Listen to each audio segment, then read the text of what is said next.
We've got three best bets for you today, Wednesday, September 27th, 2023. You don't want to miss this. This is the free three. What's up, guys? It's your boy Noble Living back with another DYF Bets video where I'm breaking down my favorite picks and plays of the day as we just try to make some money together and beat the sports books. Yesterday, we did have a winning day on the channel. We got 2 wins on the day, cashing on the Arizona Diamondbacks money line. There was a chance for you guys to get really good value on that as they got down really early in that game, but they came back, stormed back, scored like 6 runs in the 6th inning. So you love to see that. No sweat bet there. Also cashing on the Rays first 5 money line. Another no sweat bet there as they jumped out on the Red Sox really early, up 7-0 in the first 5 innings in that game. So you love to see that. We did lose on Kevin Gausman's strikeouts. I had a feeling that one might come back to bite us, as I know as he went over that total in all his games against the Yankees this year, and he still pitched 7 innings, but he fell a little bit short on those strikeouts.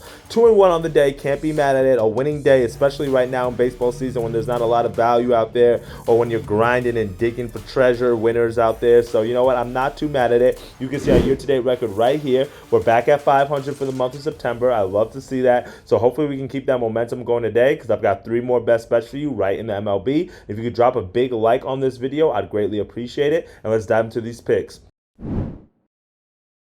For my first best bet of the day, the first 5 money lines have been good to us, so let's stick with that first 5 money line. I really like the value we're getting on this one. I'm going to take the Yankees on the first 5, minus 110 on the money line odds here. You can get that on FanDuel. We've got Garrett Cole on the mound for the Yankees versus Jose Barrios going for the Blue Jays. We saw this exact matchup 6 days ago, so the Yankees actually ended up winning that matchup 5-3. Cole pitched 8 innings in that matchup. He gave up 2 hits to go with 1 run and 9 strikeouts, so you love to see that. The form that Garrett Cole has been in has been absolutely amazing. Now, Jose Barrios on the other side, he pitched pretty well for the Jays. Not too bad. 5 2/3 innings, 7 hits, 4 earned runs, and 1 home run in that matchup. So obviously the Yankees had the advantage in the first 5 in that game, and I really want to run that back. Really, just because both of these pitchers have been good for their teams all year. But you know, Garrett Cole, he's the leading candidate for the AL Cy Young Award, and this is probably his last start of the year. So I really want to see him go out with a bang. I think he has a chance to really cement that AL Cy Young status today. Really let people know that, hey, like, I'm gonna win this award. And if you guys don't know, Garrett Cole has never won the Cy Young Award, despite how incredible his career is, even dating back to his day with the Astros and the Pirates.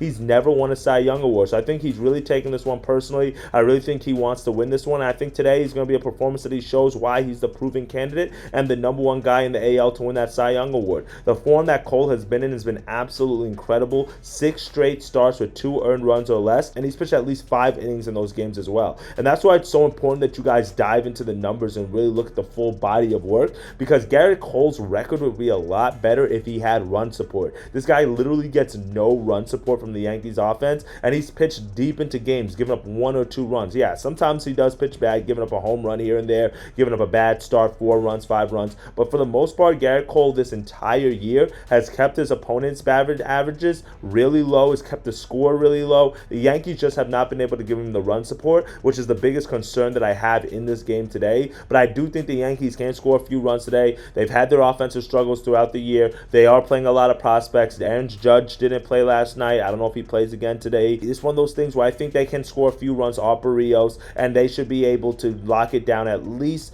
for enough to Garrett Cole to get this win, at least in the first 5 innings. Now, this is a big game for the Jays, as they might be able to turn it on late. They are still in that playoff hunt. They're still in that wild card spot, even though the Yankees have been eliminated. So that's the only thing that's keeping me off the full game money line here. We did see the Jays lose yesterday 2-0 in the top of the 9th inning when they gave that 2-run home run. You hate to see that. So I think the Jays do have to win this game some way, some form, some fashion. But I don't think it's going to come in the first 5 against Garrett Cole. And I will say this. Make sure you guys take the first 5 money line or the plus 0.5. Do not take the minus 0.5, because I could very easily see this game being tied at the first 5. Maybe 1-1, maybe 0-0. The total for this game is only at 7. So it's a really low total. Not a lot of runs are supposed to be scored. You do want to give yourself the chance to have that push opportunity, even though we don't celebrate pushes too much. Hey, it's not us losing money. We're just getting our money back. But I really think that you should be able to get the money line at good value here. So make sure you grab that money line value and maybe take a look at the NRFI or play a few innings, like 2nd or 3rd inning unders in this one,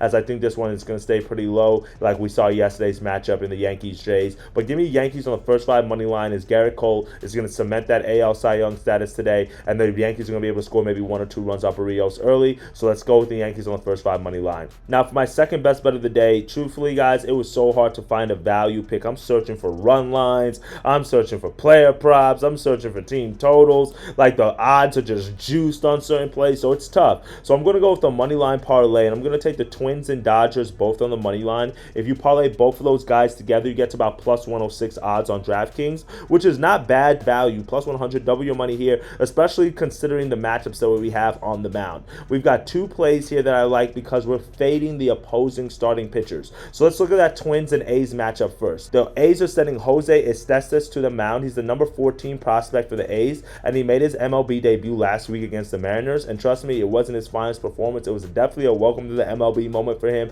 4.2 innings that he pitched in that game. He gave up 6 hits, 6 runs, and 3 home runs in that matchup. So I'm not so sure if he's all the way MLB ready just yet, but hey, it's the end of the season. These games don't really matter as much, especially for a team like the A's. So you might as well get your young prospect out there, see what he can do. But now he's going to go face a Twins team who are sending Pablo Lopez to the mound, who's truthfully, he hasn't had the best year for the Twins, especially for that contract that they paid him. But he hasn't been bad this year. He hasn't been all the way terrible. He's showed signs of brilliance throughout the year, and he's still a strong pitcher in that Twins rotation. And I think he's going to be a big factor for them coming into the playoffs. So I think this is a good kind of tune-up start heading into the playoffs for him to really get like all the mechanics down, get everything right. And also tapped into the channel yesterday. You guys heard me talk about Kevin Gausman. One of the reasons why I took his strikeout prop is because he's leading the American League in strikeouts right now, and he can win that strikeout crown. Well, guess what? Who's number 2 on that list? That's Pablo Lopez, and he's only a few strikeouts behind him. So I think this is a matchup where Pablo Lopez can really want to go take advantage of the fact that Gausman didn't get 6, 8, 10 strikeouts yesterday, and he can have the opportunity now to really close that gap. His strikeout line is at 7.5, so you maybe want to sprinkle a little bit on that. But I think this is a good opportunity for Pablo Lopez to lock in, really strike out a lot of these A batters, and really have a fine performance. In his last few home starts, he's been decent. He has struggled at Target Field this year, but Lopez has been strong over the last few starts. 6 innings, 5 hits, and 3 runs against the Angels in his last home start, which was an 8-6 win for the Twins. And then he also faced the Mets at home in the start before that, when 8 shutout innings, only gave up 2 hits, and he struck out 14 guys in that matchup. So I love to see that. And like I said, we're really just fading the young rookie prospect here, Jose Estestes. He gave up 3 home runs in that matchup to the Mariners, and the Twins are 5th in the majors in home runs per game. So if you cannot keep that ball in the field, especially against a Twins team like this, you know it's going to be rough. So give me the Twins on the money line, as I think they'll get it done today against a young rookie prospect, and they got a veteran on the mound as the first leg of the parlay. Now in the second leg of the parlay, we're going to go to that Dodgers and Rockies matchup, and we have another young prospect on the mound, and that's Noah Davis for the Rockies. He's 0-3 on the year with an 8.77 ERA, and he has struggled. Let me tell you something. Guys, he has struggled mightily at Coors Field. He has an ERA over 20. That's right, an ERA over 20 when he's pitching at Coors Field. In 7 innings at home this year, he has an opponent's batting average of 474. That's almost 500. And he's given up 18 hits in 7 innings and 16 runs in 7 innings at home this year. That's not going to get it done against the Dodgers team that you guys know, just like I know, is one of the hottest lineups in baseball. I mean, yeah, we got the Braves, but listen, the Dodgers are right up there with them. And then even if they rest all their starters, which they're not going to do, trust me, the Dodgers are going to be able to get to this Noah Davis guy, and he has to be able to show us he can do something. I just don't see how he can do it. The Dodgers are sending Emmett Sheehan to the mound, and he's coming off a strong outing, 4.2 in the 3rd innings. He only allowed 1 run in that matchup to go with 9 strikeouts versus the Giants. Nothing too crazy, but I think he has enough stamina. I think he has enough strength and control to be able to keep this game close, to be able to keep the Rockies off of the scoreboard for a little while. And this is just a matchup for me where I think the Dodgers are just going to outscore the Rockies. I don't think the Rockies are going to score enough runs. We saw this in yesterday's doubleheader when the Dodgers scored 11 runs in that night game. So Davis is just going to have to show me something. He's going to have to show you something. And even if he does manage not to get up a ton of runs, I just don't see how the Rockies score enough runs here. They're not a real big run scoring team in the bottom half of the league in runs per game. And like I said, Sheehan's been in decent form, and we know this Dodgers offense can score runs in bunches. So give me the Dodgers on on the money line as the second leg of the parlay. And again, Dodgers money line, parlay that Twins money line. Two teams that we're taking as we're fading young rookie prospects on the mound in this one, as we're going to parlay those together, get to plus 106 odds on DraftKings,